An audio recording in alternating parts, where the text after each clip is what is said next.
I am Lanre Ajayi, and I'm reaching you now on channel 197.3.1 DT on People, Places, and Events. This is My City Speaks to Me, the Calgary Special Edition.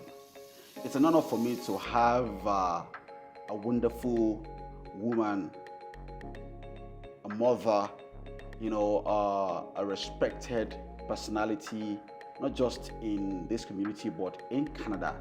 Someone who has lived an exemplary life and who is a role model for every one of us, especially women in this society. I'm talking about no other person other than the Lieutenant Governor of Alberta. Ladies and gentlemen, welcome Honorable Salma Lakhani. Thank you. Thank you for having me on. Thank you so much, Ma. It's an honor for me to, have you on this show. I was telling my producers, I said, I met you at an event, and then about a month or more afterwards, Yes. I saw you, and then in the crowd, you said, you are the ethnic man. I was like, wow, you remember me. Yes. I have that ability to remember some things, not everything, but I do remember people and faces, which is a plus for me, right? Yes, thank you so much. I felt, wow, now that means, I felt so honored that from the crowd, you remember. Thank you so much for that. And also, for granting us this opportunity to come talk to you about your work, about your life, and about what you're doing. And I have some questions here that some of them from the community, some of them, I came up with my team, and our audience want to know more about you. So the first question I have is, where were you born? Well, I was born in Kampala in Uganda, which, as you know, is a country, one of the 3 East African countries. So that's where I was born. Amazing, Uganda. Now, growing up in Africa, how does it feel like growing up in that Africa? Africa, it was beautiful. Well, it's a tropical country, so the weather, we never had to worry about it getting very, very cold. The weather was always beautiful. And Uganda is known as the Pearl of Africa because of its beautiful weather, the people, the resources. So that's what Uganda is known as sometimes. And growing up, we used to live as an extended family, which I think is the story of a lot of newcomers to Canada. It was not just mom, dad, brothers and sisters. It was everybody. Grandparents, uncles, aunts, nieces, nephews. That was our family back home. So I had a very good upbringing. I lived a good life. We lived a good life, our family did. And things were great in Africa.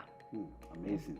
That is one of the ways in which I think we have that support system where, you have a large, community of individuals who are there, to support you. Yes, I think that's one of the things we should probably look into in this community in Canada. Yes. Thank you very much. So let's fast forward. What made you decide to come to Canada? Well, as you know, in 1971, the democratically elected president of Uganda was ousted or overthrown by a military coup led by Idi Amin. So the one thing I always say to people here is we have a very special gift, the gift of democracy. And we should never forget that. We should never take that gift for granted. We have to protect that gift because we're very, very lucky that we can vote in elections. We can vote for whichever candidate or party we want to. So Idi Amin ousted the democratically elected president in 1971. And within a year and a half, he created a crisis in the country.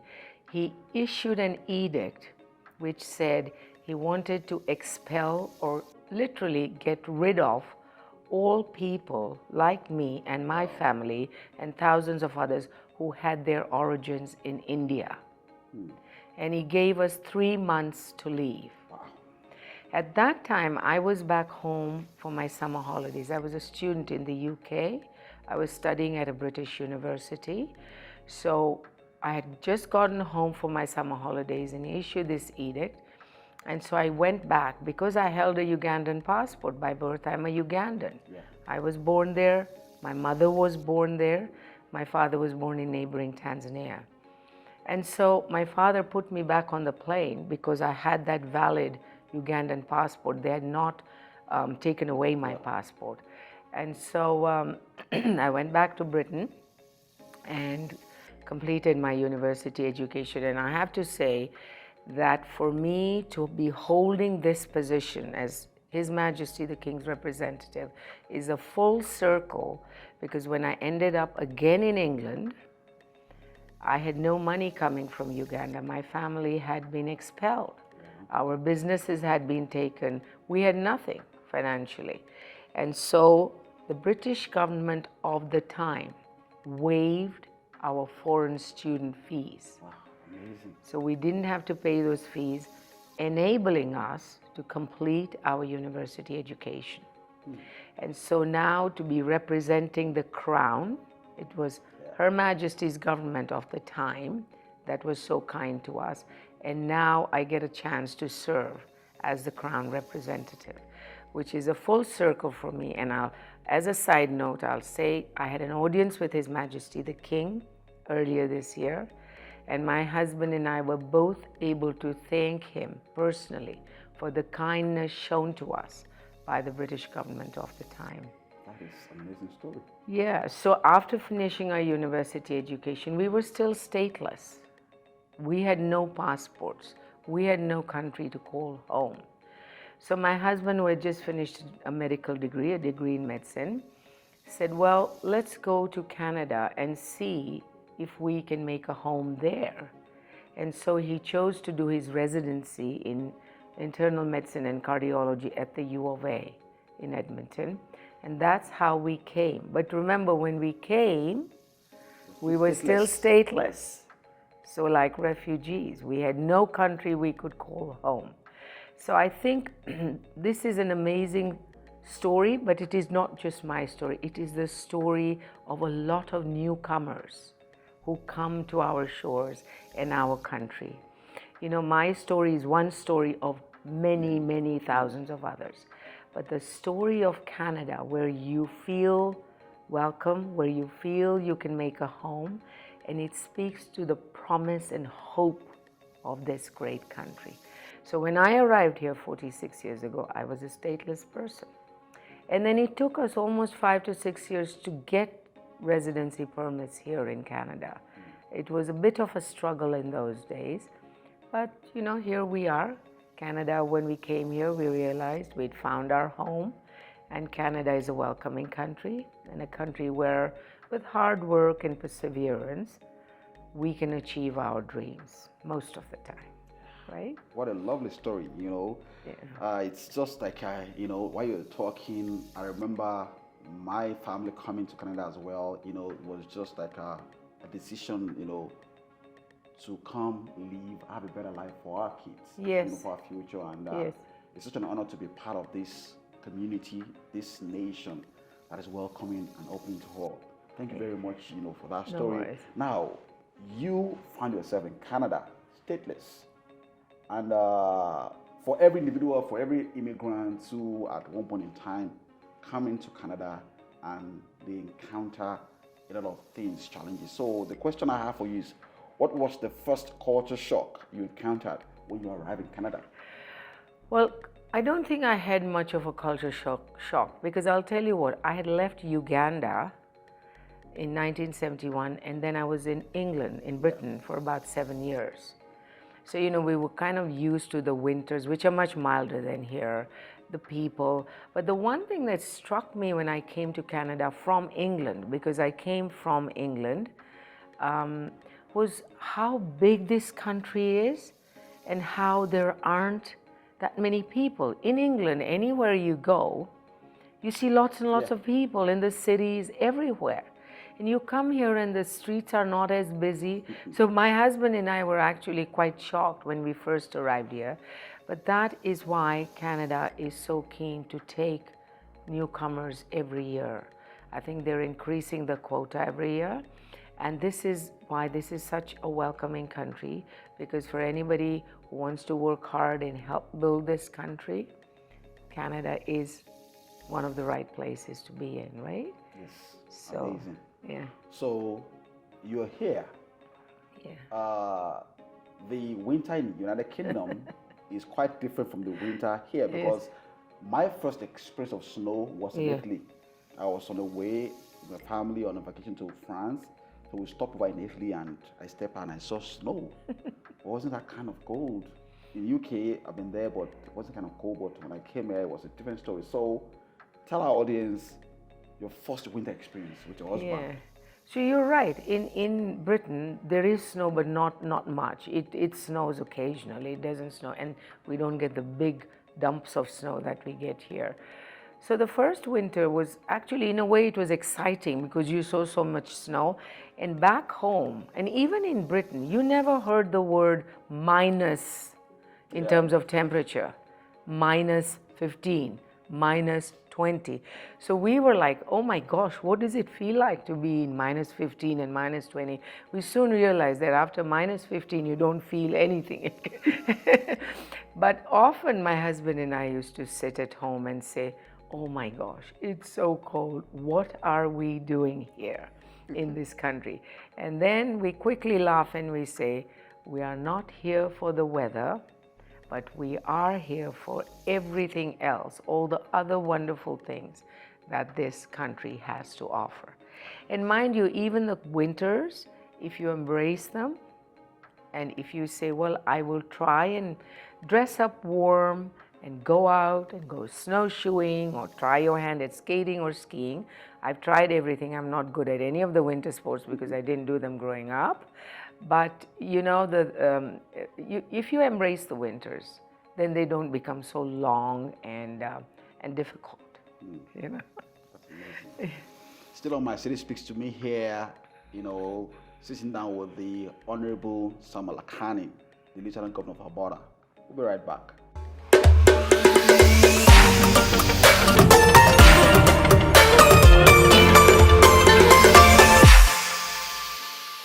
Welcome back. Still on My City Speaks to Me, the Calgary Special Edition, having the opportunity to speak to the Lieutenant Governor of Alberta, the Honorable Salma Lakhani. On August 26, 2020, you became the 19th Lieutenant Governor of Alberta. The question I have is, what is the role of a Lieutenant Governor in Canada? Okay, so you know, Canada is a constitutional monarchy, and so our head of state is the monarch, the king now. And so I am a representative of the king. So some of my roles, some of my duties, for instance, are the constitutional duties, right? So I have to make sure there's always a premier in the province. If a premier resigns or God forbid something happens to the premier, I have to make sure there's a premier. After an election, I have to swear in all the MLAs, both parties here in Alberta. I have to sign all the orders in council, all the important documents. I have to give royal assent to bills that are passed by the Legislative Assembly to give them the force of law. They become law once I give royal assent. And the other, so that's the constitutional part, which is the most important part of this role. But the fun and enjoyable part of this role is the ceremonial part, where you get to recognize Albertans, ordinary Albertans, who are doing extraordinary things to build our province, to make our province the welcoming place that it is. And so I get to recognize them through award ceremonies.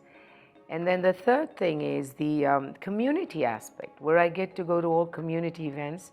And I guess I met you at one of these award ceremonies. And, you know, so those are very broadly the basic roles of this office. Amazing. Now, the question I have next is, you are Canada's first Muslim Lieutenant Governor. Yes. As well as the first person of South Asian heritage and African birth to serve in this office. Yes. Now, with every opportunity there are challenges, you know, what are some of the challenges of this role? Okay, so before I answer that, I'd like to say you mentioned that I'm the first. I'm wearing a lot of first hat, which I'm really humbled and honored to be doing. But I'd like to say that my appointment as the first Muslim, the first South Asian, and the first African born speaks to the story of our country, as I mentioned earlier. And it speaks to the hope and promise that this country has for everyone, the newcomers and everyone alike. But I'd also like to say that that hope and promise, that Canadian dream that we often talk about, should be felt by every single person who calls this place home. This country is doing great in making that dream be felt by everyone. But we still have a little ways to go, and I like to say that at every opportunity I can, because each of us has a role to play in that journey, to make that hope and promise be felt by every single person who calls this place home. Nobody should be left behind. Now, the second part, your question was, what are the challenges of this role? One of the challenges is when you give royal assent to certain bills that are passed in the Legislative Assembly, and remember, these bills are passed by elected officials, right? Yeah. And who elects them? The people. So it is the elected officials who pass these bills. I have to give royal assent. Well, when you do that, you don't please everybody. Yeah. There's always people who are unhappy. So that's a bit of a challenge for me, because I'm the kind of person who likes to make everyone feel happy, you know. But anyways, that happens in every country. It's not only here. The other challenge with this role is, one of my mandates is to try and visit as many different parts of the province as possible. My first 2 years were during COVID. Wow. So I was not able to go and visit or get out of Edmonton, because we were not allowed to do that, right? So I had to look at people on screens. And I really feel that I would like to get to go to as many places in Alberta as possible. I've been to some very small rural places, and I just love being there, because people all over the province are amazing. And I think I'd like to visit more places, meet more Albertans, and listen to their stories and learn about what they are doing in their part of the province. So it is a bit of a challenge, because we are a fairly large province, and to get to some of the most northern points, it's difficult, but we'll try and get there. Thank you very much. Now, away from all of those official questions about your work or your role, let's get on to something more relaxing. How do you relax? What kind of food do you like, music, or what kind of activities do you do for fun? Well, I do like music. I'm of the Beatles era, so that tells you how old I am.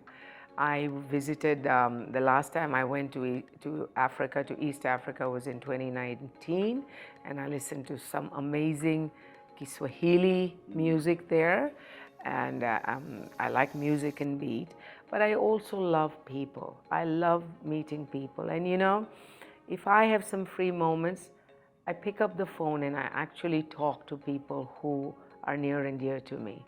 I'm not very much of a technology person. I believe we've lost some of this personal touch. Yeah. I like to listen to a voice at the other end, not just text messages, but that is the reality these days, texts and WhatsApp and all that. So I can spend hours talking to people and finding out how they are, what they are doing. And I have a grandson who's only 10 and a half months old.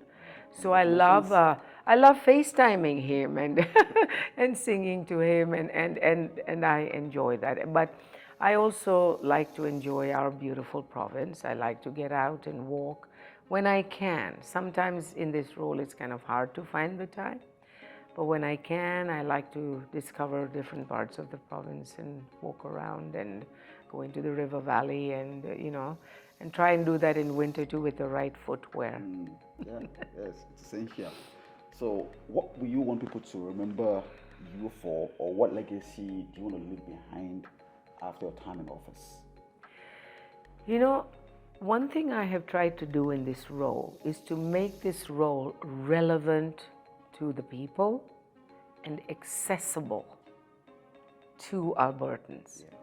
This role is not so much about me, it is about the people of Alberta. And I feel very strongly that people should be able to approach me. I'm not an unapproachable person. People should have access to me. People should be able to see themselves in me. And that is what I would like people to remember about this.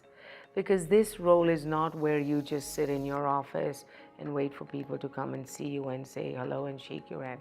It's about the people of the province. So I want people to remember me for that. Someone who cared, someone who went out, tried to meet as many people as I can.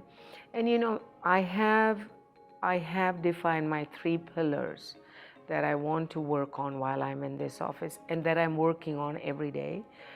One is reconciliation.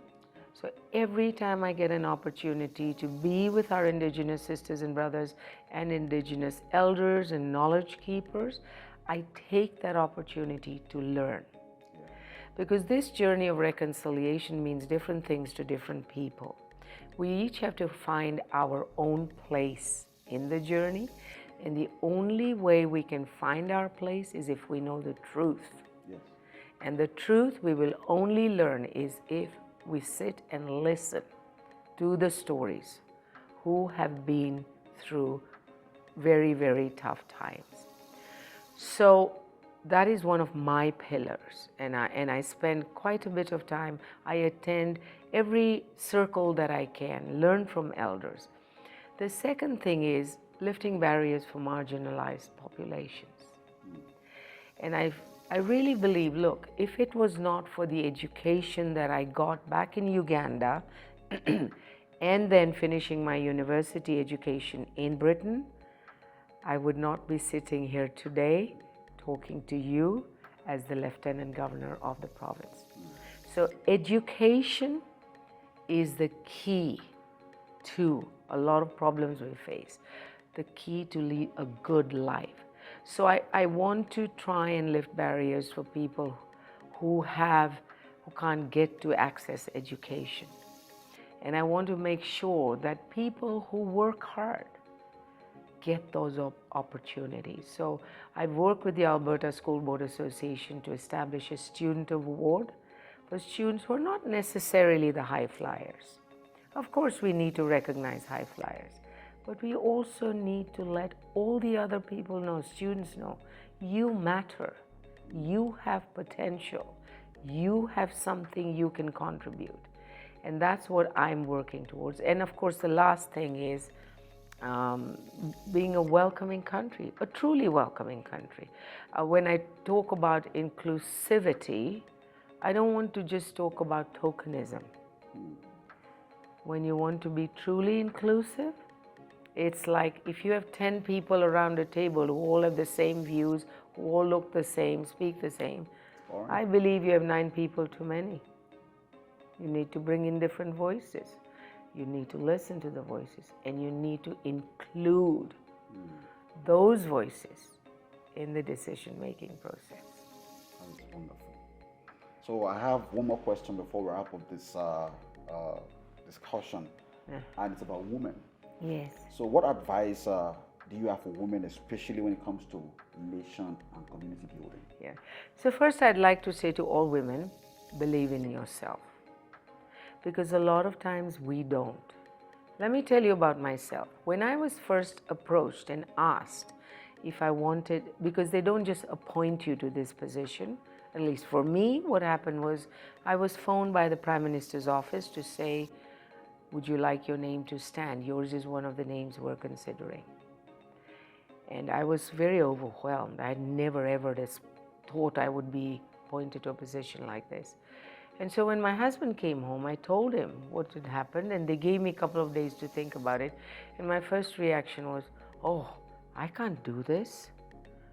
I can't fulfill the mandate of this role. And it's my husband who said, why do you believe that you can't do it? So I want to say to all women, believe in yourselves. Try something you have never done. You know, sometimes we're so comfortable with the things we're doing that we do not want to try anything different, or we're genuinely uncomfortable or nervous about trying something new. Well, I tried something new, and I know people will judge whether I'm a good vice-regal representative or not, but I want to say to women, believe in yourself. And if you have an opportunity to serve, don't worry about which level you start at. I did all my voluntary work, most of it, prior to this position, at the grassroots level. I did not look for board positions or where I can lead. Yes, I led my daughter's high school parent council as chair for 3 years, but I didn't ask to do that. I was elected. When I served at Norquest College as a mentor, I was the first mentor to start, one of the first ones. And then I was the last mentor to leave. They shut down the program, and that's when I had to leave.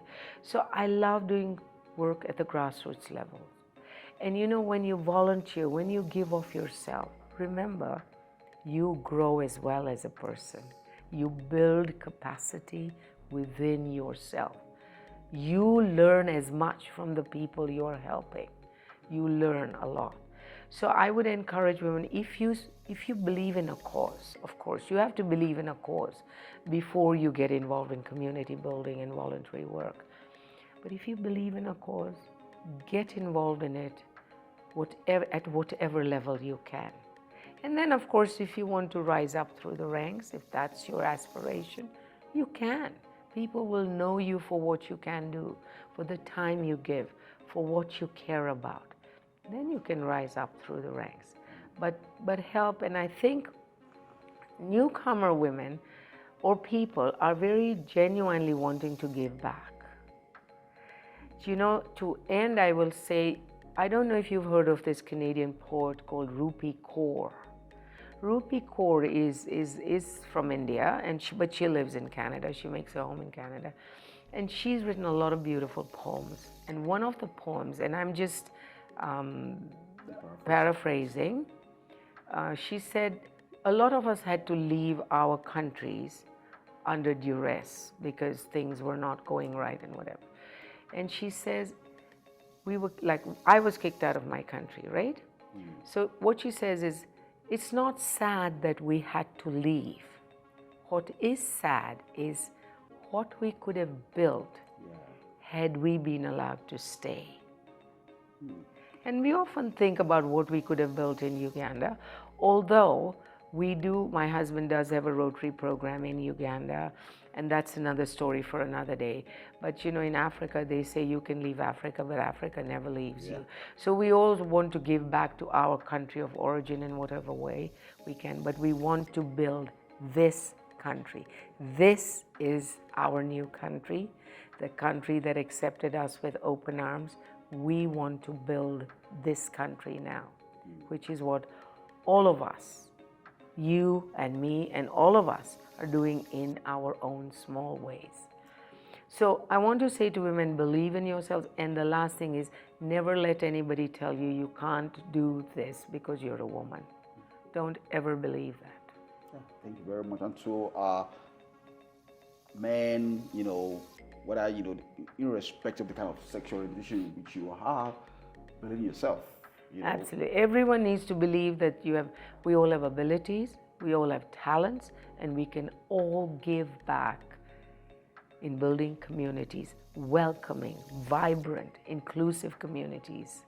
All of us can do that in our own small way. Amazing, amazing. Thank you so much for taking time out of a busy schedule to, you know, grant me and our audience this amazing, you know, interview. It's just an exposition, you know, sharing a bit, because I know there's a lot of story, you know, that you have to like. We you know, all have stories, yes. don't we? Everyone here.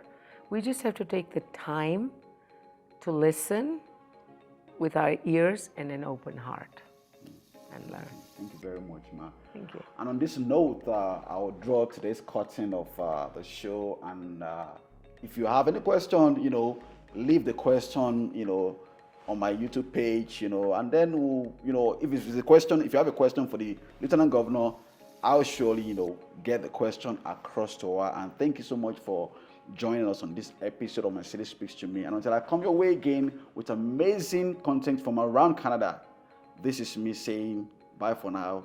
Thank you very much. Thank you. Thank you for having me. Thank you.